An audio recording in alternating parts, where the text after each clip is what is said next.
A pregnant cleaner falsely accuses her boss of a terrible crime. 2 years later, he discovers why she made the accusation, then delivers the most shocking revenge in history. It was late on a Friday night. Most employees had already gone home, and the office was quiet. Suddenly, the silence shattered. A scream pierced the air. The cleaner, Grace, stumbled out from the CEO's office, her clothes torn, her face red with panic. She held her belly as she ran with her pregnancy, tears streaming down her face. "Help! Somebody help me!" she cried out, gasping for air. "Call the police. Please." People still lingering in the building came rushing toward the sound. They stared in shock as Grace collapsed to the floor, sobbing uncontrollably. Moments later, Richard, the CEO, emerged from the same office. His shirt was half-buttoned, his suit crumpled, his tie hanging loose around his neck. His face was pale and confused. "Grace, what are you doing?" he said, breathing heavily. "Why are you saying this?" Grace pointed at him, her voice trembling with rage. "He forced himself on me. He did it." Gasps rippled through the hallway. Phones were already coming out. Cameras started recording. No one moved. No one spoke. They all stared, half in shock, half in disbelief. "I didn't do that," Richard said, his voice shaky but firm. "You're lying." Before anyone could say more, police sirens wailed outside. Officers burst into the building. Grace ran into their arms, crying. "He raped me," she said again, barely able to speak through her sobs. Richard stood frozen, as if the air had left his lungs. One of the employees, still holding their phone, turned to the officers. "There's CCTV. We should check the footage." The police nodded and followed Richard, staff, and building security to the control room. Everyone held their breath. But when they pulled up the feed from Richard's office, they all went silent. The footage was missing. The camera had gone black just minutes before Grace entered the room. "What?" Richard whispered. No, I didn't turn it off. I swear I didn't." Murmurs filled the air. The same people who once admired Richard were now shaking their heads. "You turned off the camera on purpose," someone whispered. "No," Richard pleaded. "I would never." "Tell it to the court," one officer said coldly. They handcuffed him on the spot. Grace cried louder, hiding her face in her hands as the police dragged Richard away in front of dozens of phones filming every moment. As the doors closed behind them, Grace's phone buzzed in her pocket. She pulled it out, checked the screen, and answered with a trembling hand. A calm voice on the other end asked, "Did the plan go well?" Grace wiped a tear and whispered back, "Yes. It went perfectly." She looked around to make sure no one was listening. But one question lingered in her mind like smoke in a sealed room. Who was behind this? And why did they want to destroy Richard? It was almost like the media had been waiting. Within minutes of Richard's arrest, the news exploded across every platform: TV, blogs, social media. Clips of Grace crying, screaming, her torn uniform. Richard in handcuffs, head bowed, eyes hollow with disbelief. Billionaire CEO forces himself on pregnant cleaner. Hashtag Justice for Grace lit up Twitter. News anchors repeated the story like it was gospel. Videos were played over and over: Grace crying, Richard being dragged out, people pointing, shouting. No one cared to hear his side. Protests began outside the police station and then outside the Greenest Company headquarters. Justice for Grace. Punish predators, no matter how rich. Boycott Greenest. The banners were everywhere. The voices grew louder every day. Richard sat in the cold cell, staring at the wall, numb. His name, once respected, even admired, was now a curse. A stain. No one believed him. Except two people. Olivia, his girlfriend, and Eric, his elder brother, whom Richard also referred to as best friend. Olivia, his girlfriend, visited him every day. Her eyes red from crying, her voice shaking, but her grip on his hand always firm. "I know you didn't do it," she'd whisper. "I know you, Richard. I love you, and I'm not going anywhere." And then Eric came. Richard looked up when his brother walked into the visiting room, his face tense, jaw clenched. "I believe you," Eric said quietly, leaning in. "You would never do that. Never." Richard closed his eyes, and for the first time in days, he felt something close to hope. "I promise you, I'm going to find out the truth," Eric added. "And when I do, whoever did this to you is going to pay." But outside, things were getting worse. The protests doubled in size. Angry crowds gathered every day. People were furious. Furious at Richard. Furious at Greenest. They blamed the company for protecting him. Social media threatened boycotts, and clients began pulling out of deals. Then came the message from the board of directors. A meeting was called without Richard. Eric read the message aloud in the jail's visiting room, his face hard. They want you to step down and transfer your shares. They say it's for the company's image. For damage control. Richard didn't answer right away. His heart was already too heavy. This company wasn't just a business to him, it was his dream. His blood. His life. And now they wanted him to walk away. He stared at the floor for a long time. Then finally, he nodded. Give them what they want, he whispered. To who? Eric asked gently. To you, Richard said. You already have a share. Take the rest. You can keep Greenest alive. Eric hesitated. Are you sure? Richard looked up at him. It's better than watching them tear it apart because of me. And just like that, it was gone. His company, his office, his reputation, his freedom. He even handed over his other assets, properties, shares, accounts to Eric to protect them from being frozen or attacked. Protesters were now threatening to destroy anything tied to Richard. Stores were vandalized. Offices were set on fire. Windows smashed. They didn't want justice anymore. They wanted revenge. Richard sat alone that night in his cell, no longer a CEO, no longer in control of anything except one fragile piece of hope. That Eric would find the truth. That someone, somewhere, knew this was a setup, and that the real enemy was still out there. Watching, waiting, smiling. The court days were long and heavy. Every time Richard stepped into the courtroom, it felt like walking through fire. Cameras flashed. People whispered. Protesters shouted outside the windows. Inside, the silence was louder than any noise. Each day was filled with tension. Eyes watched him closely, some with hatred, some with curiosity, almost none with sympathy. And still he had nothing to prove his innocence.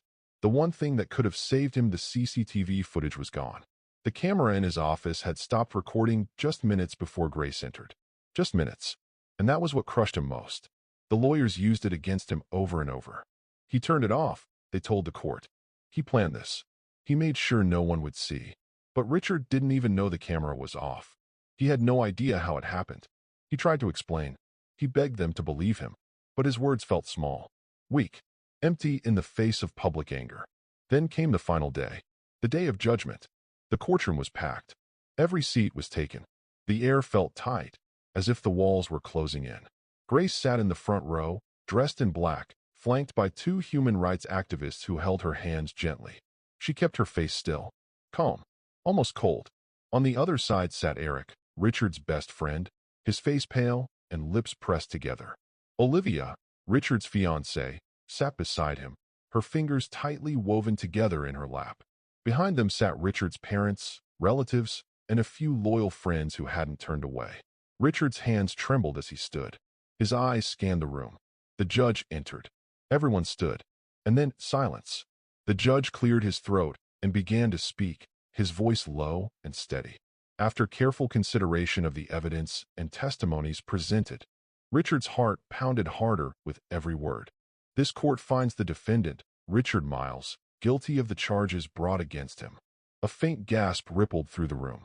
And hereby sentences him to 7 years in prison. The words hit Richard like a stone to the chest. No, he whispered, shaking his head slowly. No, I didn't do it. Gasps turned into cries. Eric dropped his head into his hands and sobbed. A deep, raw sound filled with disbelief and pain. Olivia let out a sharp cry and covered her mouth, her shoulders shaking as tears streamed down her face. I'm innocent, Richard shouted, his voice echoing in the courtroom. Grace, please, tell them the truth. He turned to her, eyes full of desperation. But Grace didn't even glance at him. She stared at the floor, refused to meet his eyes. The officers moved forward, taking Richard by the arms. Cold handcuffs clinked around his wrists. No, Grace, he shouted one last time. Please, you know I didn't hurt you. Still, she said nothing. The officers began to pull him toward the exit. His legs felt weak, like they weren't even his anymore. Just then Olivia stood up. She ran toward him, tears blinding her eyes. Richard, she cried, throwing her arms around him. I know you're innocent. I swear I do. He held her tightly, pressing his face into her shoulder, trying to stay strong. But when he felt her crying, something inside him broke. He couldn't hold it anymore.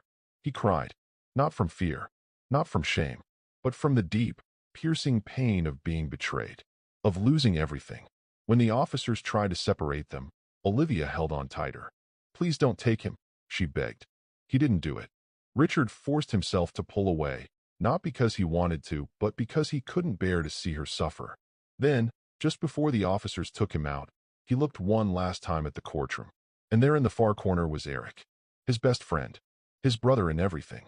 Eric was sitting alone, hands covering his face, shoulders shaking as he cried quietly. That sight crushed Richard more than anything else, more than the sentence, more than the shame. Because if Eric's strong, loyal Eric was broken, then what hope did Richard have left? He let out a long, broken sigh as the door closed behind him, and the world as he knew it ended. That night, Grace unlocked the door to her small apartment and stepped inside like a ghost. The lights were off. The air felt heavy. She didn't even bother to change her clothes. She just dropped her bag on the floor, walked to the couch, and collapsed onto it. Her hands trembled. Then the tears came, soft at first, then stronger, until she was sobbing deep, painful sobs that came from the pit of her stomach. She covered her face with her hands and cried harder. "What have I done?" she whispered. Her heart pounded in her chest as the guilt wrapped around her like chains. "All for money," she said through gritted teeth. "I did this for money." Then her memories hit her like a wave. She saw Richard's face, not the one from court, not the one filled with sadness and betrayal, but the face from months ago. She was standing outside a grocery store, pregnant, cold, and wet from the rain. People passed her by like she was invisible. Then a sleek black car pulled over. The window rolled down. It was Richard. "Do you need help?" he had asked gently, his voice full of concern. She remembered how he took her to a small cafe, how he bought her food without asking questions. He didn't judge her. He just helped. He had rented a house for her that same week. He gave her a job at his company even though she had no experience. He didn't have to. He just did. Grace let out a broken cry and buried her face in the couch. She could still see the look in his eyes in that courtroom. The way he looked at her not with hate, but with hurt, with betrayal. And she had looked away, because the money she was promised had come with silence. Meanwhile, in prison, life was nothing like Richard had ever known. Gone were the fine suits, the grand offices, the respect. Now there were bars, hard beds, cold food, harsh voices, and silence. A heavy, painful silence. Almost everyone had turned their backs on him. Friends stopped calling. Family disappeared. Business partners acted like they never knew him. All except for two people. Eric, his best friend, and Olivia, the woman who still wore his engagement ring. Eric never missed a visit. Rain or shine, he was there every single visitation day. "Don't give up, man," he'd say, gripping Richard's hands through the glass. "We're going to fix this. I promise." They talked about the company Greenest, now in Eric's hands. They talked about Richard's other assets, which Richard had also trusted Eric to protect. Richard always asked, "How's the house on Maple Street? What about the stocks in Blue Nova?" Eric always had updates, always reassured him, "I'm keeping everything safe for you. It's all still yours." Richard would nod, tears often welling in his eyes. "Thank you," he'd whisper, "for everything." Eric would just shake his head. "You'd do the same for me." And then came Olivia. She never missed a visit. Never. Sometimes she came alone. Other times she brought Sandra, her cousin, a loud and funny girl who could make anyone laugh. They came with smiles even when they were crying inside. They brought him clean clothes, homemade snacks, books to read. They told him jokes, shared stories from outside, laughed loudly even when it hurt. Olivia would take his hand, her eyes filled with tears. "You're not alone," she'd say. "Not while I'm alive." Those visits, those few minutes with the only people who still believed in him, meant everything to Richard. They were the only light in a world that had turned completely dark. And as they walked away after each visit, he would sit back on the cold bench behind those bars and whisper to himself, "I have to hold on for them." Years passed. The days in prison blurred together, gray walls, cold floors, the same tasteless food, the same quiet voices. But the worst part wasn't the prison. It was the silence. No one came anymore. At first, Richard tried to stay hopeful. He believed Eric was just busy with the company. He thought Olivia might be caught up in something temporary. But the visits stopped completely. No Eric. No Olivia. Not even a letter. Each visiting day, Richard sat by the small window, staring out toward the gate. watching, waiting, nothing. Maybe something happened, he whispered to himself one night. Maybe they're in trouble. Maybe they need help too. But he had no way of knowing, and it ate away at him. Then, one morning, just before breakfast, a guard approached his cell. "You have a visitor," the guard said. Richard's heart jumped. He stood up so fast he almost lost balance. "Who is it? Is it Eric? Is it Olivia?" The guard didn't answer. Richard's hands trembled as he walked down the long hallway. His heartbeat echoed louder than the footsteps of the officers. He stepped into the visitor's room and paused. It was Sandra, Olivia's cousin, the girl who used to come with her, the one who always brought laughter. Richard smiled faintly. Sandra, she smiled too, but it was weak, forced. Her eyes were red, like she had been crying. The first thing that came out of Richard's mouth was, "Where's Olivia? Didn't she come with you?" Sandra looked down. She didn't answer right away. "Why?" Richard asked again, his voice sharper. "Why hasn't she come? It's been months. Years. Is she okay?" "She's fine," Sandra replied quickly. She went out of the country. For business." But her voice was shaky. Her hands wouldn't stay still. She couldn't look him in the eye. Richard leaned closer, his eyes narrowing. "You're lying." Sandra's eyes widened, her lips trembling. "Please, Sandra. What happened? Tell me the truth." His voice broke. Is she dead?" "No," Sandra said quickly, but her voice cracked as she spoke. Richard's heart pounded harder. "Then what? What happened to her?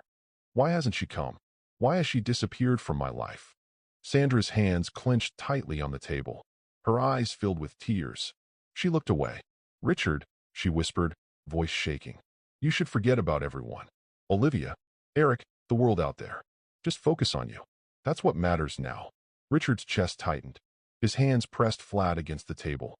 "What are you saying?" he said in a panicked voice. "Tell me, Sandra. Please. I deserve to know." Before she could answer, the door behind him opened. A guard stepped in. "Time's up," the officer said. "Just a few minutes," Richard pleaded. "Please. I need to know. Just a few minutes." The guard stepped forward, already reaching for his arm. "Sandra, tell me," Richard shouted, trying to hold onto the edge of the table. "What happened to Olivia? Please." But Sandra stayed frozen. Tears ran down her cheeks silently. As the guards pulled Richard back, he kept shouting, desperate, wild with fear. "Sandra, please. Is she alive? Did something happen? What is going on?" Sandra bit her lips hard, trying to hold it in, but once the door closed and Richard was gone, she broke down completely, her sobs echoing in the empty room. That night, Richard couldn't sleep. He stared at the ceiling, the weight of unknown truth pressing against his chest. Where are they? What happened? Why did they vanish when I needed them most? He whispered a quiet prayer into the dark cell. Please, let her be safe. But even as he prayed, he felt a cold fear rising deep inside him. Something was wrong. Something was terribly wrong. And the truth was still out there, hiding in silence. The final weeks of Richard's sentence were the hardest. He barely ate. He hardly slept. The silence from Olivia and Eric was louder than any prison gate closing behind him. Only Sandra kept coming. She visited now and then, bringing food, books, and soft words of encouragement. But whenever Richard mentioned Olivia or Eric, Sandra's smile would fade. She would change the topic quickly, pretending not to hear. He knew something was wrong, but no one would tell him. Then the day came. Freedom. After 7 long, painful years, the gates opened. Richard stepped out, wearing a plain shirt and worn jeans. The air smelled different, free, warm, but strange, like a world that had moved on without him. He scanned the crowd beyond the gates. He hoped, prayed to see Olivia's face, or Eric's tall frame, someone he loved, someone who still remembered him. But they weren't there. Only Sandra stood waiting beside a small silver car. She waved gently. "Come on," she said softly. "Let's get you home." He smiled weakly and nodded. "Thank you for always being there." She didn't respond, just opened the car door. The drive home was quiet. Richard looked out the window, watching a world that had changed while he was locked away. He passed tall buildings, busy streets, kids playing. Everything looked familiar but felt distant, like he was walking through someone else's life. When they reached his house, he freshened up, showered, changed into new clothes. But the questions in his mind only grew louder. He couldn't wait anymore. "I need to see Eric," he told himself. "I need to know." He walked down the street, each step heavier than the last. His heart pounded fast as he reached the familiar house. He paused at the door. Breathe. Just knock. He knocked once. No answer. He knocked again, louder this time. A moment passed. Then a voice from inside. I'm coming. The door creaked open, and there standing in the doorway was Olivia. She was heavily pregnant. Her hand rested on the shoulder of a small child, a boy, about 2 years old. Olivia's eyes widened in shock. Richard froze. His mouth opened slightly, his voice barely a whisper. Olivia. They stared at each other, frozen in time. No words, just disbelief. Then Richard's eyes dropped to her swollen belly. His hand raised slowly, pointing at her stomach. Who is? Olivia looked away. Her hands trembled. Her silence said everything. Then a voice called from inside the house. Honey? Who are you talking to? Footsteps approached. Another figure stepped into view. And when the door opened wider, it was Eric. Richard took a step back. His eyes widened. His breath caught. Eric stopped in the doorway, stunned. Richard. For a moment, no one moved. Then Richard's lips quivered. He looked from Olivia, to the child, to Eric, back to Olivia. Oh. Part 2. Richard stood at the doorstep, frozen in time. Tears streamed down his face as he looked at the woman he once loved and the friend he once called a brother. The betrayal burned deeper than anything Grace had done. He could barely speak. Is that why, he began, his voice cracking. Is that why you both stopped visiting me? No one answered. He nodded slowly. The pain in his chest tightened like a fist. Without another word, he turned his back and walked away. Richard, wait. I can explain, Olivia cried, running after him. But Eric caught her arm. Let him go, he said coldly. Eric, she whispered. Let him. Richard didn't look back. His legs moved on their own, but inside, he was collapsing. He had endured prison. He had survived disgrace. But this betrayal was beyond breaking. Part 9, Stripped Bare. When Richard got home, Sandra was there waiting, worried. You went to see Eric, didn't you? She asked gently, noticing the distant, shattered look in his eyes. Richard said nothing. He just walked past her, numb. Sandra followed him inside, trying to comfort him, but he wasn't listening. He sat on the edge of his old couch, elbows on his knees, head hanging low. He whispered, almost too softly to hear. I lost everything, but I never thought I'd lose them. Sandra sat beside him, placing a hand on his back. I'm still here, she said. I believe you. But Richard felt hollow. The betrayal dug deeper than bones. And just as he tried to catch his breath, something worse happened. Part 10, The Final Blow. A few days later, Richard received a letter he didn't understand. Legal documents. Confusing language. He thought it was a mistake until he went to the land office and confirmed it. Most of his assets had been transferred to Eric's name. Not just the company. Not just the shares. Properties. Cars. Bank accounts. Everything. At first, Richard thought it was some clerical error. He tried to fight it, but the papers were airtight. His own signatures were there. His own power of attorney agreements. Eric had legally stolen everything. Why? Richard whispered in disbelief. What did I ever do to him? He tried to hold it together, but it didn't end there. One morning, just as the sun crept into the sky, a knock came on the door. A group of men in suits stood outside, flanked by armed police officers. Mr. Mason? The lead man asked. Yes. You are hereby ordered to vacate this property immediately. It has been repossessed by the bank. What? No. This house belongs to me. Richard shouted. The man held up a document. It was used as collateral for a loan under Mr. Eric Bain's name. You are no longer the legal owner. Richard's knees buckled. He used this house? My house. They didn't wait. Within minutes, his belongings were being thrown outside. The locks were changed. The doors slammed shut. Richard stood barefoot on the sidewalk, watching the only thing he had left vanish before his eyes. He had nowhere else to go. He walked for hours, head bowed, shoulders heavy, until he reached Sandra's house, a small, warm place tucked away in a quiet neighborhood. She opened the door and saw him standing there, broken and cold.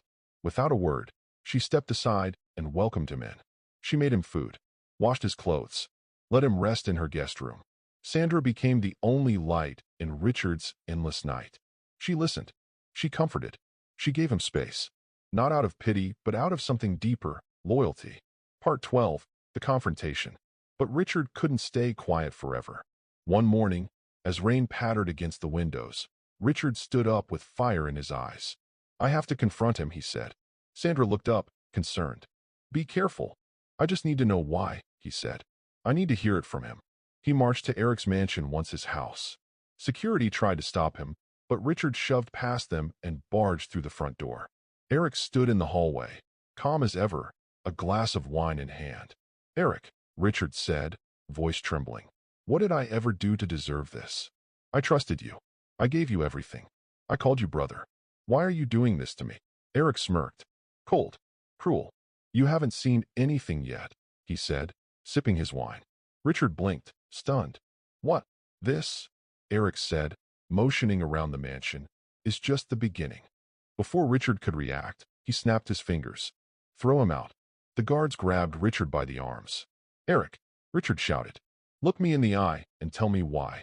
But Eric only smiled, watching as his former friend was dragged out and slammed onto the pavement. Richard lay there in the dirt, staring at the gate that used to welcome him home. It was now a wall that shut him out. Richard's heart was no longer just broken, it was burning. He sat alone that night, fists clenched, staring at the ceiling. Every memory with Eric, the laughs, the handshakes, the vows of loyalty twisted inside him like a knife. I need answers, he whispered to himself. And it starts with Grace. She was the root, the beginning of the storm. But when Richard set out to find her, the search led to a dead end. Her old neighborhood was empty.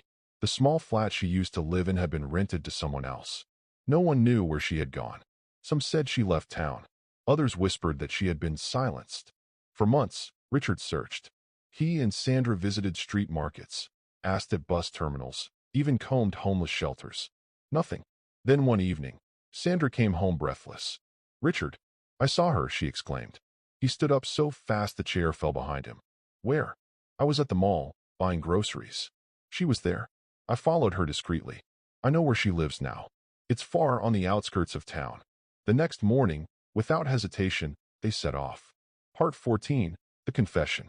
They drove for hours, past the city, past the noise, until only dusty roads and farmlands surrounded them.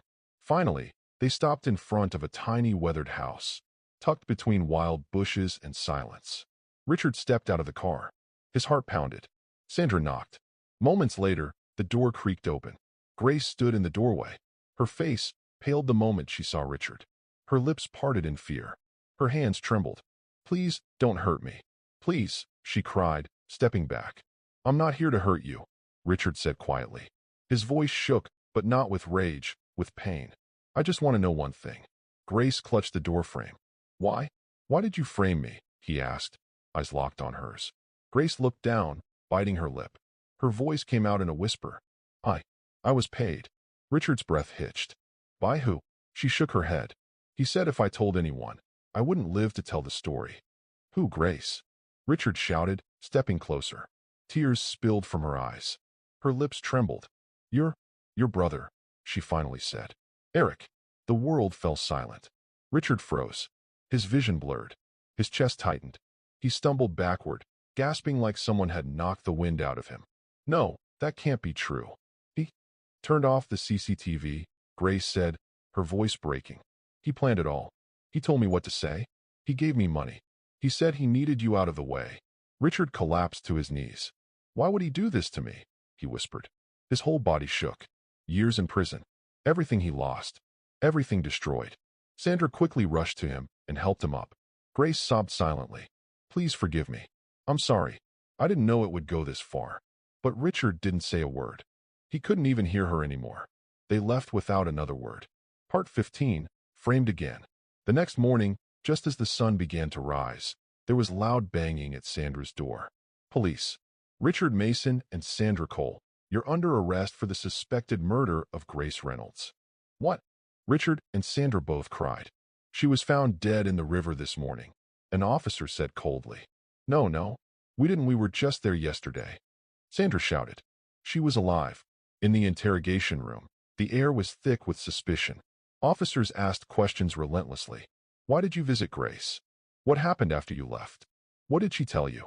Richard reached into his pocket. He pulled out a small recording device. I recorded everything, he said calmly. He played the audio. Grace's voice filled the room. I was paid to frame you.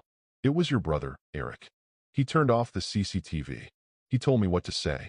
The room went still. Within hours, a warrant was issued. Eric was arrested at his mansion. Part 16. The Fall of Eric. During the investigation, evidence poured out like poison from a broken bottle. Bank transfers to Grace traced back to Eric's offshore accounts.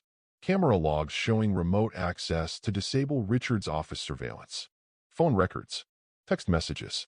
It all pointed to one man, Eric Bain. He had orchestrated the entire scandal. He had paid Grace, framed Richard, taken his company, his home, even his fiancée. When he learned that Grace had told Richard the truth, he panicked. And in his panic, he silenced her forever. But he didn't know about the recording. Now he couldn't escape. Part 17. The Vindication. Richard and Sandra were released immediately. The officers apologized. The press reversed. Headlines changed. New evidence clears Richard Mason of all charges. Brother behind scandal and murder arrested. Justice for Richard, a frame job exposed. The same people who once protested against him now cried out for justice for him. Eric's trial began, and this time, the truth filled the courtroom. The courtroom was packed. A heavy silence blanketed the room as people took their seats. The atmosphere was tense. Every breath felt heavy. Richard sat in the front row beside Sandra, calm but emotionally weathered. His parents sat behind them, faces lined with grief. On the opposite side of the room sat Olivia, her pregnant belly visible beneath her long dress. A 2-year-old boy clung to her arm. She couldn't meet Richard's gaze. Her hands trembled. Her face was pale not from guilt alone, but shame. Shame that she had married the wrong man. Shame that she had once turned her back on the right one. Then the judge entered, and the room rose. Everyone sat as the gavel echoed through the courtroom. After extensive investigation, this court finds Eric Bain guilty of conspiracy, false accusation, and second-degree murder. He is hereby sentenced to 50 years in federal prison. Gasps filled the courtroom. Olivia burst into tears. Eric bowed his head, crushed under the weight of his own deeds. The police moved in to cuff and escort him out, but then Richard stood up. Wait. His voice was calm, but firm. Everyone turned to him. He walked slowly toward Eric, who was too ashamed to lift his eyes. Richard looked him straight in the face. Why, Eric? Why did you betray your own brother like this? Eric's shoulders trembled. He couldn't speak. He looked at the floor. I loved you like a brother should. I trusted you. You ruined my life. You almost destroyed me. Why, Eric? What? The courtroom was still. But then, from behind, their father, stern, proud, aging, stood up. His voice broke through the silence like thunder. Eric, I didn't raise you to be this cruel. I never thought you could do this to your own blood. Something in Eric snapped. His whole body trembled as he turned around, face flushed, eyes wide. And then his voice cracked like glass. Shut up, old man, he screamed, tears finally spilling. You want to talk about raising me? You caused this. All of you, you and Mom. You never saw anything good in me. Not once. Everyone froze. Eric's voice shook, filled with a lifetime of buried pain. You gave Richard everything. His school fees, his startup capital, your attention, your pride. You called him your champion. You left me to figure everything out on my own. I raised myself. His mother gasped, covering her mouth. When I was struggling, you turned away. When I failed, you looked disappointed. But when Richard won, you clapped the loudest. You celebrated him like he was your only son. Tears flowed down Eric's face, not of anger, but of heartbreak. I was never enough. Not smart enough. Not responsible enough. Not good enough for you to even love me the same way. He turned to Richard, finally meeting his eyes. And yeah, maybe I wanted to destroy you. Not because I hated you, but because I wanted to matter for once. I thought if I could take what you had, then maybe they'd finally see me. Finally say, well done, Eric. Even if it was fake. I just wanted to be seen. His knees buckled, but the guards held him up. His mother sobbed openly.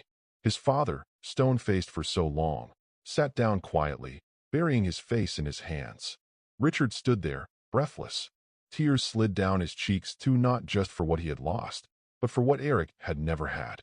For the first time, he saw his brother not as the villain, but as the forgotten child, the one who grew up in the shadow of someone else's spotlight. But choices still have consequences. The judge gave a silent nod, and the guards began to drag Eric away. He didn't fight. He didn't scream. He just wept silently. A broken man, consumed not just by guilt, but by years of invisible wounds. But there was no more time. The police, unmoved, pulled Eric away as he sobbed, no longer angry, just hollow, just broken. And the courtroom emptied, finally, with the truth in the open. Part 19, The Knock on the Door. Weeks passed. Richard reclaimed his stolen assets. He didn't return to the mansion Eric lived in. It held too much pain. Instead, he bought a modest but beautiful house in the countryside. Peaceful, quiet, a new beginning. Sandra was still with him, helping him rebuild, helping him breathe again. Then, one peaceful morning, there was a knock at the door. Richard opened it and froze. Olivia stood there, heavily pregnant, her toddler by her side, her face stained with tears. She fell to her knees. "Please, Richard, forgive me. I didn't know Eric had done those things. He told me you were guilty. He used my pain.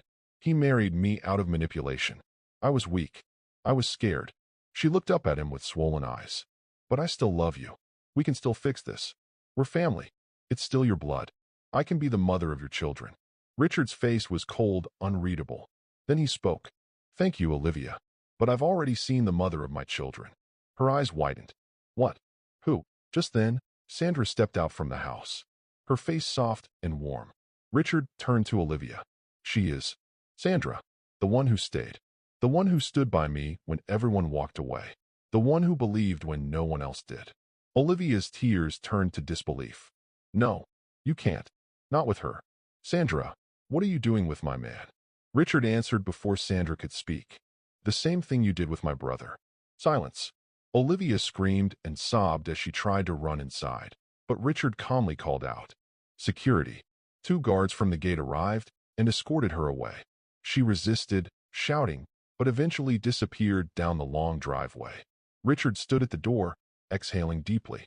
Then he turned to Sandra. She smiled at him, a small, peaceful smile. He reached out, gently cupped her face, and whispered, "Thank you for everything." Then, in that quiet moment, he kissed her not with desperation, but with gratitude, love, and healing. He picked her up gently, twirling her once in the sunlight, and together they walked inside.